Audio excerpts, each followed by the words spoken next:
வணக்கம் உறவுகளே, வாங்க இன்றைக்கி நம்ம மணல் கடிகாரம் கிச்சனில் 90s கிட்ஸ் ஃபேவரட்டான சேமியா ஐஸ் தாங்க செய்ய போகிறோம்.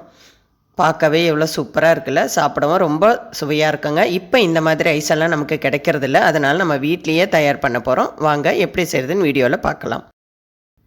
இப்போ நான் ஒரு 3 டேபிள் ஸ்பூன் அளவு சேமியா எடுத்துருக்கேங்க. இதை ஒரு பாத்திரத்தில் சேர்த்து கலர் மாறாமல் லேசாக வறுத்து எடுத்துக்கலாம். இது எதுக்கு வறுக்கிறோன்னா, இது இந்த மாதிரி வறுத்து சேர்த்தாதாங்க சேமியா குழஞ்சி போகாமல் ஐஸில் ரொம்ப நல்லாயிருக்கும். இப்போ லேசாக வறுத்து எடுத்தாச்சு. இப்போ இது அப்படியே இருக்கட்டும். இப்போ ஒரு பாத்திரத்தில் கொஞ்சமாக ஒரு 2 டம்ளர் தண்ணி வச்சுருக்கேங்க. இந்த தண்ணி நல்லா கொதிக்கட்டும். வெந்நீர் நல்லா சலசலன்னு கொதிக்கும்போது நம்ம வறுத்து எடுத்து வச்ச சேமியாவை இதே மாதிரி சேர்த்துக்கலாம். சேர்த்துட்டு நல்லா கலந்து விட்டுக்கலாம். இது ஒரு 5 நிமிஷம் போதுங்க. சேமியா வறுத்து வச்சதுனால ரொம்ப சீக்கிரமாக வெந்து வந்துடும்.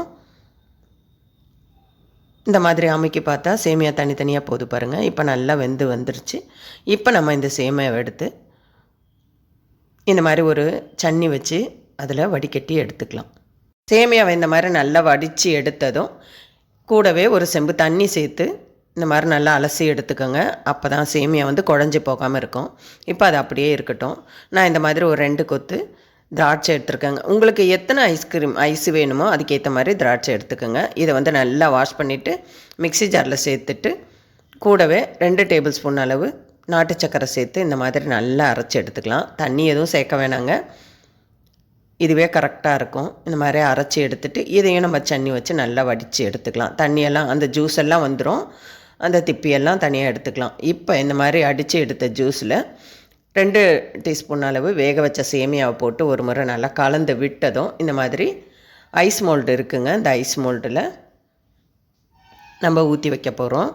அதுக்கு முன்னாடி நம்ம வேக வச்ச சேமியாவிலேருந்து 1 டீஸ்பூன் அளவு சேமியாவை அதில் இந்த மோல்டில் சேர்த்துக்கலாம். சேர்த்துட்டு இதுக்கு மேலே அடித்து எடுத்து வச்சுருக்க இந்த கிரேப் ஜூஸை ஊற்றி எடுத்துக்கலாம். ஊற்றியாச்சுங்க.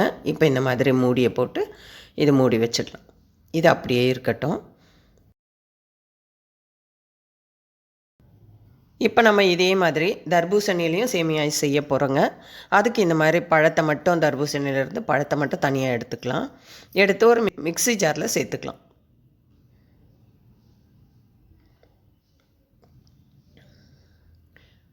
இந்த மாதிரி சேர்த்ததும் இது கூடவே 2 டேபிள் ஸ்பூன் அளவு நாட்டு சக்கரையும் சேர்த்துக்கலாம். உங்களுக்கு இனிப்பு வேணும்னா கொஞ்சம் வேணும்னா கூட சேர்த்துக்கோங்க. சேர்த்துட்டு ஒரு பிஞ்சு உப்பும் சேர்த்துக்கலாம். சேர்த்துட்டு ஒரு பாதி எலுமிச்சம்பழம் பிழிஞ்சு சேர்த்துக்கலாம். அந்த ஜூஸை மட்டும் சேர்த்துக்கலாம். சேர்த்துட்டு இதையும் ஒரு முறை நல்லா அடித்து எடுத்துக்கலாம். இப்போ தர்பூசணி ஜூஸு தயாராகிடுச்சு. இப்போ இதையும் ஒரு சன்னி வச்சு நல்லா வடிகட்டி எடுத்துக்கலாம். பாருங்கள், நான் அந்த ஜூஸ் எல்லாம் எடுத்துகிட்டு அந்த திப்பியை நம்ம வெளியில் எடுத்துடலாம். இப்போ இது கூடவே நம்ம ஏற்கனவே வேக வச்சு எடுத்த சேமியாவும் நமக்கு தேவையான அளவு சேர்த்து நல்லா ஒரு முறை கலந்து விட்டுக்கலாம். கலந்து விட்டதும் திரும்பவும் அதே மோல்டில் 1 டீஸ்பூன் அளவு வேக வச்ச சேமியாவும் சேர்த்துட்டு இப்போ நம்ம இந்த அடித்து வச்சுருக்க ஜூஸை இதில் சேர்த்துக்கலாம். நான் 6 மோல்டு எடுத்திருக்கேங்க. 6 மோல்டில் 3 மோல்டு கிரேப் ஜூஸும் 3 மோல்டில் தர்பூசணி ஜூஸும் சேர்த்துருக்கேன். அதுக்கு கொஞ்சம் தான் பழம் தேவைப்பட்டது. இப்போ இதை அப்படியே ஓவர் நைட்டு ஃப்ரீசருக்குள்ளே வச்சிடலாம். இப்போ நான் நைட்டு அடித்து வச்சேங்க. இப்போ நான் காலையில் எடுத்து காட்டுறேன் பாருங்கள். இந்த மாதிரி எடுக்கும் போதே தெரியும், நல்லா ஸ்டிஃபாக பிடிக்கும். அந்த மாதிரி இருந்தால் டக்குன்னு எடுக்க முடியாது. இந்த மாதிரி ஒரு பாத்திரத்தில் தண்ணி கொஞ்சமாக வச்சுட்டு ஒரு 2 செகண்ட் வச்சா போதுங்க. நான் 2 செகண்டு தான் வச்சேன். இப்போ நான் எடுக்கிறேன் பாருங்கள். அது நல்லா அந்த மோல்டுலேருந்து ஐஸு வெளியில் வந்துடும். எவ்வளோ சூப்பராக இருக்குது பாருங்கள். பார்க்கும் போதே எவ்வளோ ஆசையாக இருக்குல்ல. சாப்பிடவும் ரொம்ப சுவையாக இருந்ததுங்க. கண்டிப்பாக நீங்களும் இந்த சம்மர் சீசனில் இந்த வெயில் காலத்தில் இதே மாதிரி வீட்லேயே சேமியா ஐஸ் செஞ்சு சாப்பிட்டு பாருங்கள். அவ்வளோ சூப்பராக இருக்குங்க.